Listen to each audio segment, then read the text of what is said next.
November 19th, 1944. The transport truck rattled to a stop outside Camp Clearwater, Texas, kicking up dust that settled on everything like a fine coating of defeat. Elke Hartmann stepped down onto American soil for the first time, her gray auxiliary uniform still bearing the creases from weeks of travel across the Atlantic. She was 23 years old, captured in France while serving as a communications officer for the Wehrmacht. Now she stood with 47 other German women, blinking in the harsh Texas sunlight that seemed nothing like the pale autumn light of Hamburg. Captain Doris Whitfield watched from the administration building as the women formed an uncertain line. She had overseen male prisoner camps before, but this was different. These were young women, some barely out of their teens, their faces reflecting a mixture of fear, defiance, and exhaustion. The captain had received explicit instructions from Washington about proper treatment, about maintaining dignity while ensuring security. What she hadn't received was guidance on how to bridge the enormous gulf of distrust that war had created. The first meal service came that evening in the camp's dining hall. The women sat together at long tables, speaking in hushed German, their postures rigid with military bearing even in captivity. Private Virgil McLean, a farm boy from rural Texas who had never traveled more than 50 miles from his hometown before the war, helped serve the evening meal with nervous efficiency. He had been told these were the enemy, but looking at their tired faces, he saw mostly scared young women far from home. Then Corporal Warren Hayes appeared carrying trays loaded with golden cylindrical objects pierced through with wooden sticks. The corn dogs had been Sergeant Luther Grant's idea, a way to introduce the prisoners to American food culture with something festive and welcoming. Grant, who ran the camp kitchen with the precision of a career military man and the heart of someone who believed food could communicate what words could not, had prepared 60 fresh corn dogs, the batter perfectly crisp, the hot dogs inside still steaming. Elke stared at the strange food placed before her. It looked like nothing she had ever seen. The golden coating glistened with oil, and steam rose from where Hayes had cut one in half to show what was inside. Around her, the other women leaned back from their plates as if the food might attack them. Christel Neumann, a former nurse from Berlin, spoke first in German. "It's a trick. They want to see if we're stupid enough to eat whatever they give us." Lotta Fischer nodded in agreement, her arms crossed over her chest. "In the camps, we heard stories about how they treat prisoners. This could be anything." Irmgard Lang, who everyone called Irma, pushed her plate away entirely. "I won't be their entertainment." Corporal Hayes, who understood no German but could read body language perfectly, stood holding his own corn dog. He took a large, enthusiastic bite, chewing with obvious enjoyment, trying to demonstrate safety through example. But the damage was done.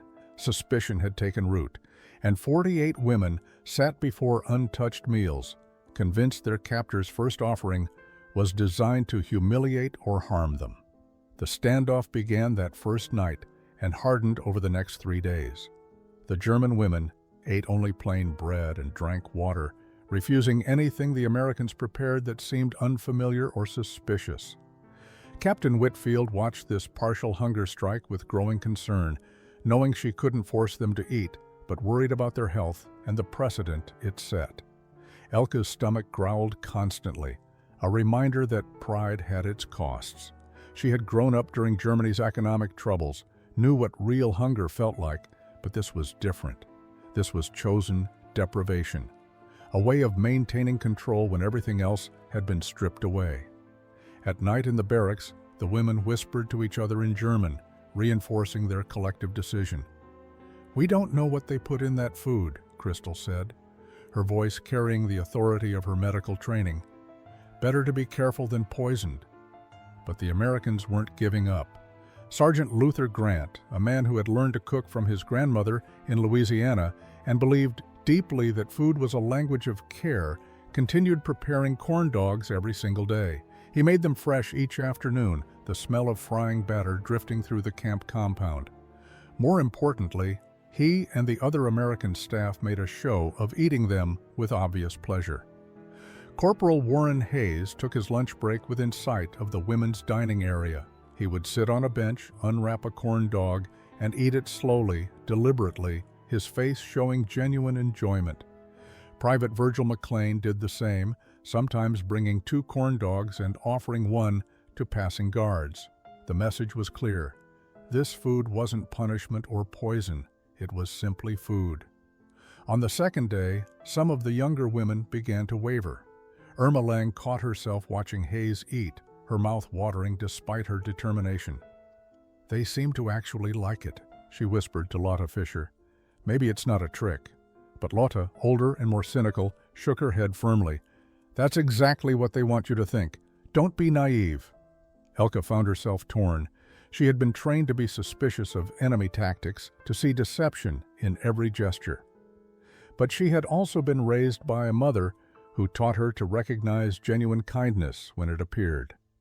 Watching the Americans eat the same food day after day, seeing no signs of illness or mockery, her certainty began to crack. The third evening brought a cold front through Texas, unusual for November. The temperature dropped sharply, and the unheated dining hall felt colder than it had any right to be. The women wrapped their thin blankets around their shoulders and ate their meager portions of bread, trying to ignore the steaming corn dogs that Sergeant Grant continued to serve with patient determination. Elke held her piece of dry bread, watching Hayes across the room bite into his corn dog with satisfaction. For the first time since her capture, she wondered if perhaps not every American gesture was designed to harm. The fourth morning arrived with Elke feeling lightheaded. She had survived on bread and water for 3 days, but her body was weakening. During the morning roll call, she swayed slightly, catching herself before anyone noticed. Pride was one thing, but collapse was another. She couldn't afford to show weakness, not as someone the other women looked to for strength. Corporal Warren Hayes had noticed. He was 26 years old, drafted from a small town in Oklahoma where his family ran a modest general store. He had never expected to be guarding German prisoners, and he certainly hadn't expected them to be women his own age. There was something about Elke that reminded him of his sister, the same determined set to her jaw, the same way of carrying herself with dignity even when circumstances were difficult. That afternoon, Hayes approached Elke while she sat alone in the recreation yard. The other women were gathered near the barracks, but she had separated herself, staring at nothing in particular. He carried a single corn dog on a paper plate, still warm from the kitchen. "Ma'am," he said quietly, using the respectful tone his mother had drilled into him. Elke looked up, her eyes wary. Hayes held out the plate, but not in the commanding way of their first meal. This time, his gesture was gentle, almost pleading. "It's just food," he said, though he knew she probably didn't understand much English. "Cornmeal batter around a hot dog. We eat these at fairs, at baseball games. Kids love them." He took a bite of his own corn dog to demonstrate once again, then held hers out toward her. Elke stared at the golden cylinder. Her hunger was becoming unbearable, but more than that, something in Hayes's face suggested genuine concern rather than manipulation. She reached out slowly, her fingers trembling slightly as they closed around the wooden stick. The corn dog was warm in her hand, heavier than she expected. She could smell the fried batter, slightly sweet, completely foreign. Around the yard, she felt the eyes of the other prisoners on her, judging, waiting. If she ate this, she would be breaking ranks, admitting defeat. But if she didn't, she might actually faint from hunger. Elke brought the corn dog to her lips and took a small, cautious bite. The taste exploded across her tongue, crispy batter giving way to soft, salty meat inside, a combination of textures and flavors utterly unlike anything in German cuisine. It was strange, almost absurdly simple, and completely delicious. Her eyes widened in genuine surprise. Hayes watched her face transform from suspicion to shock to something approaching delight. Without thinking, Elke took another bite, larger this time. her hunger overcoming her caution. Across the yard, Crystal Newman stood frozen, watching her friend eat enemy food. Irma Lang moved closer, curiosity replacing her earlier defiance. Lotta Fisher frowned but said nothing. Something fundamental had just shifted in Camp Clearwater. The wall of suspicion had developed its first crack, and it had happened over something as simple as fried cornmeal and meat. By evening, word had spread through the barracks like wildfire. Elke Hartmann had eaten the American food and survived. More than survived, she had actually seemed to enjoy it. The women gathered around her bunk after lights out, speaking in urgent whispers. "What did it taste like?" Irma asked, her earlier defiance softened by curiosity. "Was it strange? Did it make you sick?" Elke sat with her blanket wrapped around her shoulders, feeling stronger than she had in days. "It was good," she admitted quietly. "Different from anything at home, but good. Sweet on the outside, salty inside. I don't think they're trying to poison us." Crystal remained skeptical, but even she couldn't deny that Elke showed no signs of illness. Lotta Fisher said nothing, but her expression had shifted from hostility to careful consideration. The next morning at breakfast, 5 more women accepted corn dogs when Corporal Hayes offered them, then 10. By lunch, nearly half the prisoners had tried the strange American food. Captain Whitfield watched this transformation with quiet relief, understanding that something significant was happening beyond simple nutrition. A bridge was being built, one bite at a time. Sergeant Luther Grant seized the opportunity. He began explaining to the women, through gestures in simple English, what corn dogs actually were. He showed them dried cornmeal, demonstrated how the batter was mixed, pointed to the hot dogs, and acted out the dipping and frying process. Private Virgil McLean, who had picked up a few German words from his grandmother, attempted to translate. "My," he said, holding up cornmeal. "Hot dog," he continued, pointing to the sausages. The women clustered around, their interest genuine now that fear had begun to fade. Elke's English was better than most, learned from school lessons years ago. She became an impromptu translator, asking Hayes questions that the other women called out in German. "Where does this food come from? Do all Americans eat this? Why is it on a stick?" Hayes answered patiently, explaining that corn dogs were carnival food, fair food, something associated with celebration and leisure. "We eat them at baseball games," he said, miming a bat swing. "At county fairs, places where families go to have fun." The concept seemed almost alien to women who had spent years in a country at war, where food had become scarce and celebrations distant memories. That afternoon, something remarkable happened. Irma Lang approached Hayes with a question formulated carefully in broken English. "In Germany we have bratwurst. Similar, yes? But no corn." Hayes's face lit up with understanding. "Yes, same idea, different style." Suddenly they weren't captor and prisoner anymore. They were 2 people from different cultures discovering common ground through food. By dinner, 43 of the 48 women were eating corn dogs regularly. The remaining 5 held out, but their resistance was weakening. Captain Whitfield noted in her daily report to command significant progress in prisoner relations. Food appears to be an effective diplomatic tool. 2 weeks after the corn dog breakthrough, Elke approached Corporal Hayes with an unusual request. She had been practicing her English every day, and while still halting, she could now express complete thoughts. "We would like to learn," she said carefully, "how to make the corn dogs. Is this possible?" Hayes looked surprised but intrigued. He brought the request to Captain Whitfield, who consulted with Sergeant Grant. Grant's response was immediate and enthusiastic. "Absolutely, my kitchen could use the help, and if they're interested in learning, I'm interested in teaching." The camp commander approved the proposal with one condition.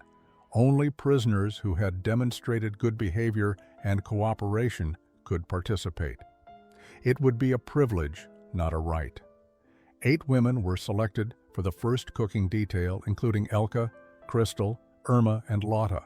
The camp kitchen was unlike anything the German women had seen. The abundance shocked them. Crates of fresh vegetables, sacks of flour and cornmeal, entire sides of beef hanging in the cold storage. In Germany, even before the war's final desperate months, such plenty had become rare. Crystal stood staring at a bin full of eggs, her hand covering her mouth. "So much," she whispered in German. "How can they have so much?" Sergeant Grant pretended not to notice their amazement.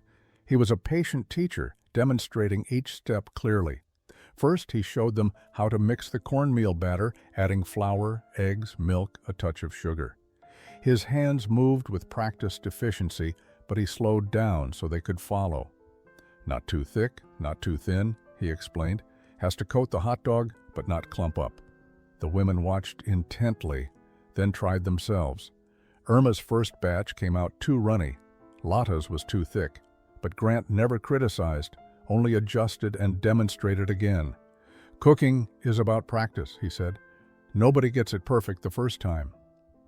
Elke found herself relaxing in the warm kitchen, the familiar ritual of cooking reminding her of helping her mother in Hamburg before the war changed everything. When it came time to fry, Grant was especially careful. Hot oil was dangerous, and he showed them the proper technique. Skewer the hot dog, dip it completely in batter, lower it gently into the oil, turn it slowly until golden brown.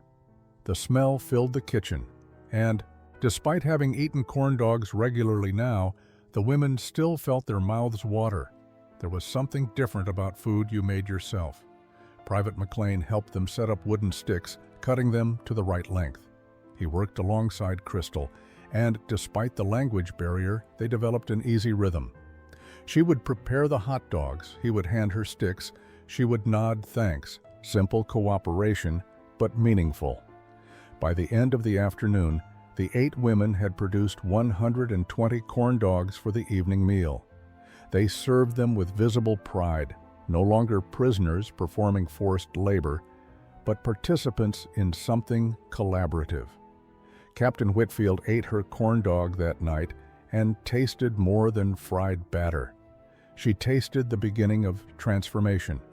December brought the first mail delivery from Germany through the International Red Cross. Captain Whitfield distributed the thin, battered envelopes with careful neutrality, knowing that whatever news they contained would be difficult. The women gathered in the recreation room, clutching their letters with trembling hands. Some envelopes were addressed in familiar handwriting. Others bore official stamps that suggested the sender might be gone. Elke's letter came from her younger sister, Margaret, writing from what remained of Hamburg. The paper was rough, recycled multiple times, and the pencil marks were faint. Elke read slowly, her English improving, but German still the language of her heart. Her sister described the November bombing raids that had destroyed their neighborhood. Their mother's bakery no longer existed. The entire street had been reduced to rubble. They were living in a church basement with 40 other families, surviving on rations that grew smaller each week. "We have not seen real meat in 3 months," Margaret wrote. "Potatoes are precious. Yesterday we had soup made from cabbage leaves and water. Mama said to tell you we are managing, but Elke, I am so hungry all the time." The letter ended with a simple question that cut deeper than any accusation. "Are they feeding you well in America? We pray they are not cruel." Across the room, Crystal read her own letter and began to weep silently. Her father had died in an air raid. Her mother was sick with pneumonia, but there were no medicines available. Irma's letter described similar devastation in Munich, destroyed buildings, missing relatives, constant hunger. Lotta learned that her 2 brothers had been killed on the Eastern Front. The news came months late, but the grief was immediate and crushing. That evening, the women sat before their dinner trays in the dining hall, and for the first time since the corn dog breakthrough, many couldn't eat. Sergeant Grant had prepared their favorite meal, fresh corn dogs with fried potatoes and green beans, but the abundance now felt obscene. Elke stared at the golden food on her plate and thought about her sister's cabbage soup. She thought about her mother sleeping in a church basement, about neighbors who had once been prosperous, now fighting over scraps. Corporal Hayes noticed the change immediately. The easy conversations that had developed over recent weeks vanished, replaced by guilty silence. He approached Elke, concerned. "What happened?" he asked. She looked up at him with red eyes. "My family is starving," she said in careful English, "and I am here eating this." She gestured at the corn dog, her voice breaking. "How can I eat when they have nothing?" Hayes had no answer. What could he say? That war was unfair? That she wasn't responsible for their suffering? The words felt hollow before he even spoke them. Instead, he sat down across from her, his own meal untouched. "I'm sorry," he said simply. It wasn't enough, but it was honest. Spring arrived in Texas with explosive color, wildflowers covering the fields, temperatures climbing toward the heat that would define summer. The winter had been difficult for the German prisoners, each letter from home deepening their complicated guilt about their own relative comfort. But March 1945 brought an unexpected proposal that would force them to confront their situation in a new way. Captain Whitfield called a meeting in the recreation hall. Beside her stood Mayor Thomas Berkeley from the nearby town of Millbrook, a middle-aged man with sun-weathered skin and an uncertain expression. "Ladies," the captain began, "Mayor Berkeley has come with an unusual request, and I want you to hear it directly from him before we make any decisions." The mayor cleared his throat nervously. He had never expected to be addressing enemy prisoners, especially not women. "The Millbrook County Fair happens every April," he explained, speaking slowly so they could understand his thick Texas accent. "It's a tradition going back 50 years. This year, we're dedicating all proceeds to war bonds to support our troops overseas." He paused, measuring his next words carefully. "We need volunteers to help staff the food booths, particularly the corn dog stand. Captain Whitfield suggested that some of you might be willing to participate." The silence that followed was profound. Elke exchanged glances with Crystal, Irma, and Lotta. The implications were staggering. They would be working at a public American event, helping raise money for the very forces that had defeated their country. They would be visible, subject to whatever reactions the local population decided to express. And they would be making corn dogs, the food that had somehow become the symbol of their strange transformation. Mayor Berkeley continued, his voice gentler now. "I know what I'm asking isn't simple. Some folks in town aren't happy about this proposal. They think enemy prisoners shouldn't be seen in public, shouldn't be treated with anything but contempt." He met their eyes directly. "But I've talked to Captain Whitfield and Sergeant Grant about what's been happening here these past months. About how you've been learning and working and trying to make sense of everything that's happened. I believe people can change. I believe in second chances." Captain Whitfield added her own perspective. "This would be completely voluntary. No one will be punished for declining. You would work under guard supervision, but you would interact directly with American civilians. It won't be easy. Some people will be kind, others won't. But it might be an opportunity to show that you're more than just prisoners, that you're people trying to find your way forward." That night, the women debated intensely in the barracks. Some felt it would be humiliating, a spectacle making them perform for their conquerors. Others saw it as a chance to prove themselves, to demonstrate that they had genuinely changed. Elke lay awake thinking about her sister's letter, about hunger and abundance, about the strange journey that had brought her from Hamburg to a Texas prison camp where corn dogs had become bridges between enemies. April 21st, 1945. The Millbrook County Fair opened under clear blue skies with temperatures climbing toward 80 degrees.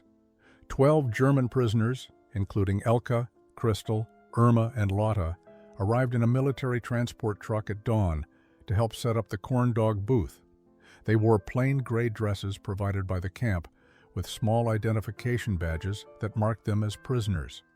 Corporal Hayes and Private McLean accompanied them, trying to project confidence they didn't entirely feel. The fairgrounds were already bustling with activity. Vendors set up game booths, livestock handlers prepared animals for showing, and families began arriving with children eager for rides and treats. When the German women stepped out of the truck, conversations nearby stopped. People stared. Some faces showed curiosity, others unmistakable hostility. A middle-aged woman pointed and said loudly to her companion, "Can you believe they're letting Nazis work the food stands? My son is fighting in the Pacific and we're treating these people like guests." Elke heard the word Nazis and felt her face burn with shame. She wanted to explain that she had never been a party member, that she had joined the auxiliary corps believing she was defending her homeland, that she had been horrified by what she'd learned about her country's actions.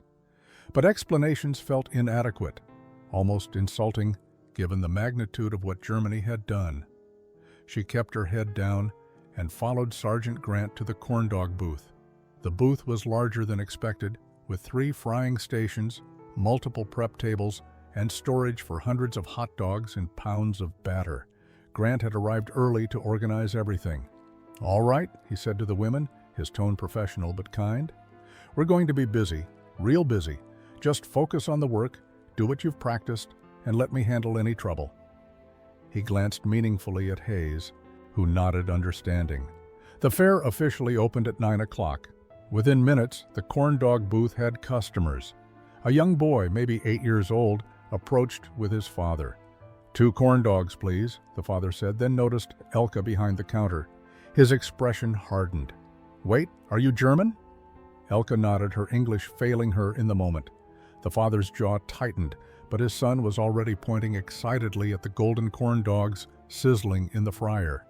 "Please, Dad, I'm hungry."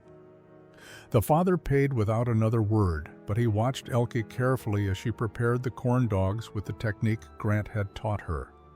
She worked with quiet precision, coating each hot dog perfectly, frying them to exact golden brown, placing them on paper holders with practiced care. When she handed them over, the father met her eyes briefly.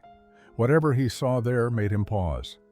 "Thank you," he said stiffly, then walked away. More customers came. Some refused to be served by the German women. Others seemed fascinated, asking questions that Hayes had to deflect. But slowly, something unexpected happened. The quality of the food began to matter more than who made it. May 8, 1945, Victory in Europe Day. The news reached Camp Clearwater. Through radio broadcasts that echoed across the compound, Germany had surrendered unconditionally. The war in Europe was over. American guards celebrated with restrained jubilation, mindful of the German women who stood silent in the recreation yard, processing what this meant for their futures.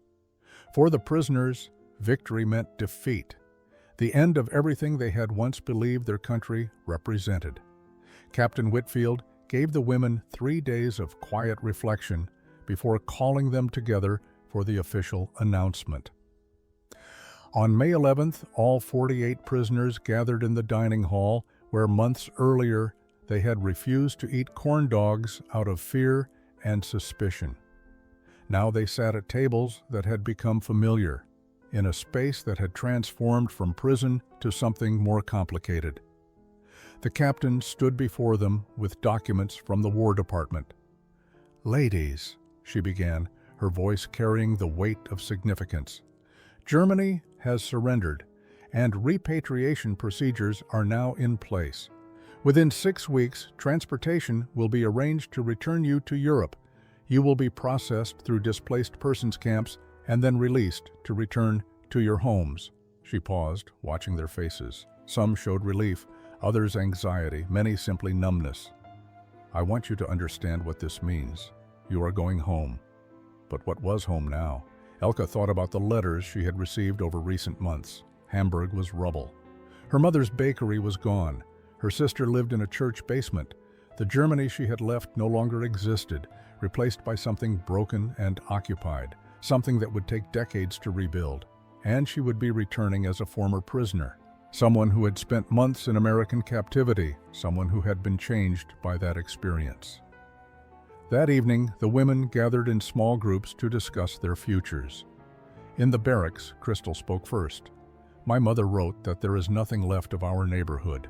She says people are starving, that the occupation forces control everything. What will we return to?" Irma added quietly. My aunt said that women who served in any military capacity are treated with suspicion now. They think we should have known about the camps, about everything. They blame us. Lotta, who had remained the most resistant to American influence throughout their captivity, surprised everyone by saying, "I don't want to go back." Her voice was barely a whisper. "I know that makes me a coward, but I cannot face what we allowed to happen. I cannot return to that shame." Other women nodded agreement. The guilt that had been building since they learned the truth about concentration camps had become unbearable. Elke found herself at a crossroads. Part of her felt duty bound to return, to help rebuild, to face the consequences of her country's actions.